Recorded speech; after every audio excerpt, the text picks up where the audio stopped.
ఈరోజు మనం చెప్పుకునే నీతి కథ కోరిక. సృష్టి ప్రారంభంలో ఆ బ్రహ్మ పంచభూతాలను మొదట సృష్టించాడు. పంచభూతల్లో ఒక్కటైన భూమి, దానిపైన చెట్లు, నదులు, గాలి మానవునికన్నా ముందే సృష్టించబడ్డాయి. ఒక మామిడి చెట్టు విరగకాసింది, కాని దాని పండ్లు తిన్నవారే లేరు.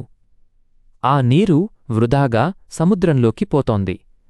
ఇక గాలిని పీల్చినవారే లేరు. అప్పుడు మామిడి చెట్టు, నది, గాలి భూమి దేవుణ్ణి ప్రార్థించాయి.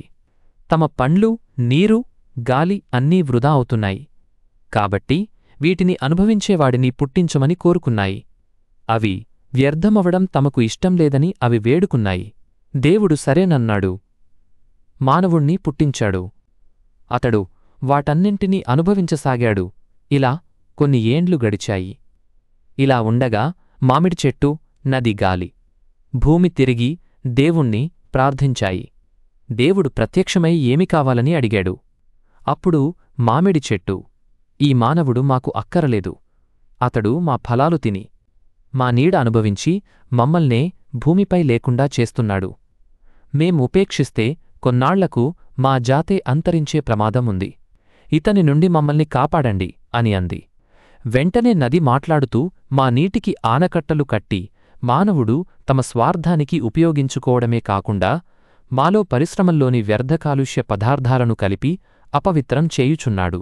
మేము స్వచ్ఛమైన నీరును ఇచ్చే పరిస్థితి లేదు. అందువల్ల మానవుడు మాకు శత్రువైనాడు అంది. అటు పిమ్మట గాలి మాట్లాడుతూ, నన్ను కూడా కలుషితం చేసి మిగతా ప్రాణులకు సేవలందించకుండా చేస్తున్నాడు. కృత్రిమంగా నన్ను సృష్టిస్తూ నా గొప్పతనం లేకుండా చేస్తున్నాడు. కావున ఇతడు మాకు అవసరం లేదు అని అంది. తదుపరి భూమి మాట్లాడుతూ, నాపైన రసాయనిక ఎరువులు చల్లుతూ నన్ను శక్తిహీనంగా చేస్తున్నాడు. నేను ఒక జీవానికి అనేక రెట్లు ఎక్కువ లాభాన్నిచ్చి ఆదుకొంటుంటే నన్ను కాలుష్యం చేసి నాపైన ఇంకా బరువుండేట్లు మేడలకు మేడలే కడుతున్నారు. ఇంతెందుకు, మా పంచభూతాలను మించే పనులు చేస్తున్నాడు. కనుక మీరు ఈ మానవుని నియంత్రించండి అని అంది.